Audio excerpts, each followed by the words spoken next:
नहीं मिलता। ठीक, तो अगर मैं बात करूं पैसेज का यानी गद्यांश पद्यांश का अगर कोई सवाल है तो उसको अपनी मर्जी से आप मत देखिए, वो उनके ऊपर है कि उन्होंने पैसेज कैसे सेट किया था, कॉन्टेक्स्ट क्या था, वो आपके कहने से नहीं सही करेंगे।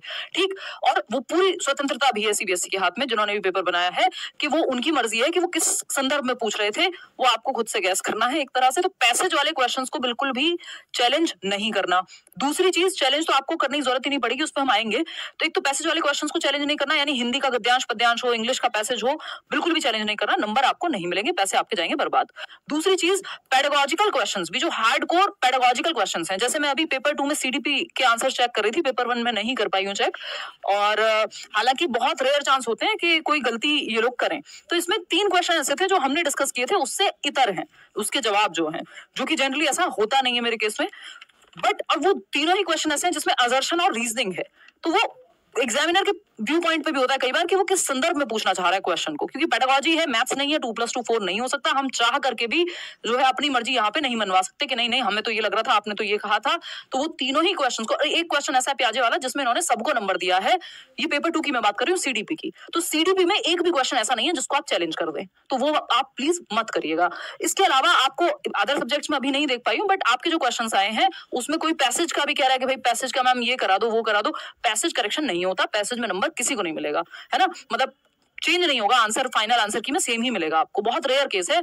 ठीक, बात रही पेडागोजी की, तो पेडागोजिकल क्वेश्चंस में भी बहुत ज्यादा चेंजेस नहीं होते अनटिल अनलेस कोई ऐसी फैक्चुअल गलती ना हो, क्योंकि पूछने का तरीका है उनका। आपके पढ़ने में गलती हो सकती है, मेरे पढ़ने में गलती हो सकती है, या फिर हम कहें कि गलती नहीं भी है तब भी एग्जामिनर ने जिस व्यू पॉइंट से, जिस संदर्भ में क्वेश्चन को पूछा है, अगर हम उसको नहीं समझ पाए तो गलती हमारी है, हम ये नहीं कहेंगे आपकी गलती है सीबीएसई। ठीक है ना, तो पेडागोजी में या सीडीपी में अगर हम कहें तो एक भी क्वेश्चन नहीं है चैलेंज करने को। पेपर 1 मैंने नहीं देखा है अभी तक, लेकिन मैं फिर भी कॉन्फिडेंस से कह सकती हूँ बहुत रेयर, मैंने आज तक शायद देखा ही नहीं है कभी कि उन्होंने पेडागोजी में यानी सीडीपी में स्पेशली अगर मैं बात करूं किसी क्वेश्चन को करेक्ट कर दिया हो। या तो वो सबको नंबर दे देते हैं, जैसे वो जीन प्याजे वाले क्वेश्चन में नंबर दिया गया है क्योंकि वो अलग, अब भी उन्होंने मान लिया, नहीं मानते तो भी हम कुछ नहीं कर सकते थे। ठीक, तो ऐसी सी कहानी कि 3 क्वेश्चन है जो इतर हैं, जो आंसर हमने डिस्कस किए थे, बट वो 30 में से 3 क्वेश्चन ऐसे हैं, उसका फिर कुछ भी हम कर नहीं सकते क्योंकि वो असर्शन रीजनिंग वाले क्वेश्चन है, कोई फैक्चुअल क्वेश्चन नहीं है। ऐसा नहीं कि आरटी में, आरटी जो है किस section, right to education act किस सेक्शन के अंदर आता है, ऐसा कुछ होता तो हम कहते नहीं नहीं ये तो 2009 में नहीं 10 में आया था, ये हुआ था। वो संदर्भ कॉन्टेक्स्ट के आधार पे है, तो उसमें आंसर जो सीबीएसई फाइनल मानेगा वही होगा। ठीक, तो एक तो चीज ये हुई। दूसरा वो मोटिवेशन वाला क्वेश्चन है, उसमें भी उन्होंने इंटरलिंक ही माना है और उसी को हमको लेके चलना पड़ेगा, मजबूरी है। तो पेडागोजिकल क्वेश्चंस को चैलेंज नहीं करना, पैसेज वाले क्वेश्चंस को चैलेंज नहीं करना, जो फैक्चुअल क्वेश्चंस हैं वो आपको अगर नजर आते हैं, आप बाकी लोगों ने हमें मेल किया हुआ है, आप भी मेल कर दीजिए himanshi.edu10@gmail.com। और आपको लगता है कि हाँ ये जेन्युइन क्वेश्चन है, फैक्चुअल क्वेश्चन है, या तो आपको एनसीईआरटी में उसका प्रूफ दिखा है, कहीं गूगल किया है आपने या एनसीईआरटी आपके पास है, तभी उसको भेजिए। अदरवाइज ज्यादा ऑप्शन, मैं आपको फिर से कह रही हूँ, कोई फायदा होता नहीं है चैलेंज करने का अनटिल अनलेस कोई फैक्चुअल तथ्यात्मक प्रश्न गलत ना हो। बात सही है नहीं है? जिन लोगों को ये लग रहा है बहुत आंसर गलत है, इंग्लिश और लैंग्वेज सेक्शन पूरा गलत है, तो उनके मैच करने में गलती है कि वो जो ओएमआर है, जो ओएमआर उनको डाउनलोड हुई है और जो आंसर की है, ये आंसर की मैं अभी टेलीग्राम पे भी डलवा रही हूँ, तो वो आप मैच कर लीजिएगा। जिनकी ओपन नहीं हो रही, वो इनवैलिड दिखा रहा है, तो वो 1-2 घंटे में ठीक हो जाएगा। वो कुछ ग्लिच है, ज्यादा लोग एक्टिव होते हैं तो ऐसा कई बार हो जाता है। तो ये ओएमआर जो है, इसको आप आंसर की के साथ सही से मैच करिए और देखिए लैंग्वेज 1 मैच कर रहे हैं 91 से, जो आपके क्वेश्चंस हैं वो आप 120 तक के मैच कर रहे हैं। ऐसा तो नहीं है लैंग्वेज 1 को लैंग्वेज 2 से मैच कर दिया हो आपने, उसमें गड़बड़ होती है। अदरवाइज ऐसा कोई बड़ी मिस्टेक्स आपको नहीं मिलेंगी।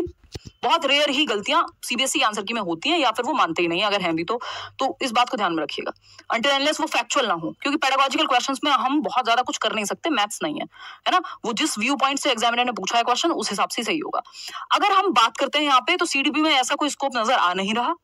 दूसरी बात, 2-3 बातें थी जो मुझे आपको बतानी थी। तो खुद से आंसर आपको चैलेंज करने की आवश्यकता नहीं है अनटिल अनलेस आपके पास फैक्चुअल कोई वो है कि एनसीईआरटी का कुछ आपके हाथ में लग गया और जिसमें उन्होंने तथ्यात्मक जानकारी गलत दी हुई है पेपर में, जिसकी संभावना ना के बराबर ही है। तो 1-2 क्वेश्चन इधर या उधर, बस इतना ही होना है ऑफिशियल आंसर की से, जो फाइनल आंसर की आती है उसमें। और अगर हम बात करते हैं आपका ओएमआर के साथ सही से मैच कर लेंगे, और चैलेंज करने का पैसेज वाले क्वेश्चन का कोई फायदा है नहीं। रिजल्ट 14, 15, 16 जनवरी के बीच में, इन 3 दिनों में आ ही जाएगा। वैसे संभावना ज्यादा है कि 15 और 16 के बीच में आ जाए। और अगर हम बात कर रहे हैं 82 नंबर आपके किसी भी कैटेगरी से हैं और आपके 82 नंबर बन रहे हैं, बात खत्म हो गई, आपका पेपर क्वालिफाइड है। और अगर 90 नंबर बन रहे हैं जनरल कैटेगरी से तो भी आपका पेपर क्वालिफाइड है, लाइफ टाइम वैलिडिटी है। ठीक, बैच का मैंने आपको बता दिया, जो एक रिकॉर्डेड बैच है सीटेट का वो चल रहा है और वो एकदम बेयर मिनिमम फी पे है, करियर ऐप पे। जिनको आगे तैयारी करनी है, सिर्फ सीटेट का बैच है, रीट का बैच या बाकी बैचेस अभी हम नहीं लेकर के आए, रिजल्ट आने दीजिए और तब आपको भी क्लैरिटी हो जाएगी। पता चले आप अभी उम्मीद में ले लें बैच और रिजल्ट बाई चांस ना हो तो वो बुरा लगेगा फिर, ठीक है ना। इसके अलावा 1-2 नंबर का अंतर रहता है, किसके कितने बन रहे हैं वो आप कमेंट सेक्शन में बता दीजिएगा। कोई कह रहा है 98, 130 प्लस जितने 130 प्लस वाले जितने लोग होंगे, कोशिश रहेगी कि उनमें से सिलेक्टेड लोगों के साथ एक डिस्कशन या इंटरव्यू कर पाए। केवीएस का बैच कब आएगा बता देंगे आपको, सीटेट का रिजल्ट आने दीजिए, आप भी कंफर्म हो जाएंगे, तब हम इस पर बात करेंगे, ठीक है ना। कोई जल्दीबाजी ऐसी है नहीं। तो ये बेसिक सी बातें थी और कोई बात हो तो आप बता सकते हैं। रीट का बैच नहीं लाएंगे, रीट की क्योंकि रीट में ज्यादा समय है नहीं, तो भागम भाग में सिलेबस खत्म करने का कोई बहुत ज्यादा फायदा होगा नहीं इस समय पे। और बात रही आपकी, मैं कुछ क्वेश्चंस का सेशन ले लूंगी, 1-2 प्रैक्टिस का सेशन में रीट के लिए ले लूंगी, पेडागोजी का। चलिए आज के लिए इतना ही। आपके कितना स्कोर बन रहा है इस आंसर की के अनुसार वो आप बता दीजिएगा कमेंट सेक्शन में। बहुत दिन बाद हम लोग मिल रहे हैं, नववर्ष की आपको हार्दिक शुभकामनाएं। इस साल आप बहुत मेहनत करें और देश के किसी न किसी कोने में सरकारी नौकरी, आप टीचिंग की जिसके लिए आप एस्पायर भी कर रहे हैं, वो सिक्योर कर लें अपने लिए और फिर आपको जहां मतलब मौका मिले आप इस साल नौकरी ले लें बेहतर तरीके से मेहनत करके, है ना।